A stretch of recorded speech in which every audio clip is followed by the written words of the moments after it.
Guys, for today's video nga guys ay pupunta nga pala ako ng Cambinsing guys. So ngayon guys ay kukuha kami ng fresh tuway. Ayun ay tawag sa iba ay kinason.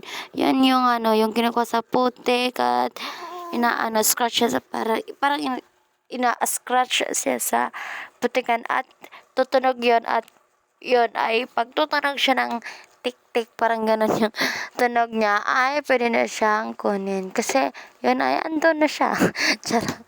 Ay parang ganon, hindi ko alam kasi guys kasi nga nabubulol ko pag Tagalog yung salita ko kasi nga naman Bisaya naman talaga ako guys.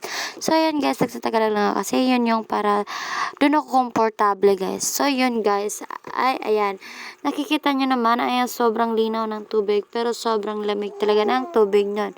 Tapos, yun guys, hindi ko na talaga yun yung camera ko kasi nga ay sobrang lamig. Tapos, masakit pa yung tiyan ko. Yan pala si Perlas, kasama ko si Perlas, si Mama, si GM at ako, at si Mateo. Yan, kasama ko sila kasi nga, yun, kami lang at wala si Papa kasi nga may ginagawa si Papa.